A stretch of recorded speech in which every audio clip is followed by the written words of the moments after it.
প্রকাশিত দ্বিতীয় সাপ্লিমেন্টারি তালিকা। আর দ্বিতীয় সাপ্লিমেন্টারি তালিকা প্রকাশ হতেই শয়ে শয়ে নাম বাতিল। উত্তপ্ত হাসনাবাদের মাখালগাছা পঞ্চায়েত এলাকায় দ্বিতীয় সাপ্লিমেন্টারি ভোটার তালিকায় প্রকাশ ঘিরে চাঞ্চল্য ছড়িয়েছে।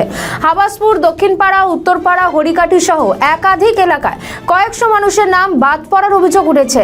স্থানীয়দের দাবি, বসিরহাট উত্তর বিধানসভার অন্তর্গত মাখালগাছা এলাকার মাত্র দুটি বুথ থেকে প্রায় 650 জনের নাম বাদ গেছে। এই ঘটনাকে কেন্দ্র করে রীতিমতো উত্তপ্ত হয়েছে এলাকা। রাস্তায় টায়ার জ্বালিয়ে বিক্ষোভ দেখাতে শুরু করেন ক্ষুব্ধ গ্রামবাসীরা। আজকে বিক্ষোভ দেখাচ্ছেন কেন আপনারা? আজকের মূলত বিক্ষোভ দেখাচ্ছি আমরা, আমাদের যে নামগুলো আন্ডার জুডিকেশনের আন্ডারে ছিল সেখানে থেকে আমাদের বিচারাধীন অবস্থায় থাকার পরে আজকের সেই নামগুলো বিজেপি এবং নির্বাচন কমিশনের যে চক্রান্ত, সেই চক্রান্তে সাধারণ মানুষ হয়রানির শিকার হয়েছে। আমাদের নামগুলো ডিলিট হয়ে গেছে, যার কারণে আজকের আমরা সংঘবদ্ধ হয়ে সাধারণ মানুষ আমরা রাস্তায় নেমেছি। যতক্ষণ পর্যন্ত এর কোনো একটা সুষ্ঠু সমাধান না হচ্ছে ততক্ষণ পর্যন্ত আমাদের এই আন্দোলন জারি থাকবে। কতজনের নাম টোটাল বাদ গেছে? টোটাল মাখালগাছা পঞ্চায়েতের মধ্যে প্রায় 600 থেকে 700 শুধুমাত্র হাবাসপুরে নাম বাদ গিয়েছে। মাখালগাছায় বাদ গিয়েছে 245 জনের নাম। আপনার হরিকাঠিতে নাম বাদ গিয়েছে 31 জনের নাম। আপনার পারভবানীপুরে 27 জনের নাম।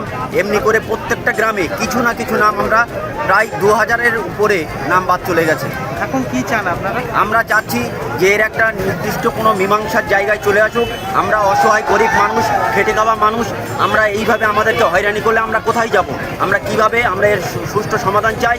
সামনে নির্বাচন, আমরা নির্বাচনকে কেন্দ্র করে আমাদের কোনো রকমের অশান্তি বাতাবরণ আমরা চাই না। আমরা রাজ্যের কমিশনার এবং মাননীয় প্রশাসন যারা আছে তাদের কাছে অনুরোধ, আমাদের এই সমস্যার সমাধান হোক, যত দ্রুত সম্ভব আমাদের এই সমস্যার নিষ্পত্তি হোক। আপনার নাম? আমার নাম হাবিবুল ইসলাম। আমাদের ভিডিও ভালো লাগলে লাইক ও শেয়ার করুন, কমেন্ট সেকশনে আপনাদের মতামত জানান। আরও ভিডিও পেতে আমাদের চ্যানেলটিকে সাবস্ক্রাইব করুন এবং প্রতি মুহূর্তে খবরের আপডেট পেতে প্রেস করুন বেল আইকন।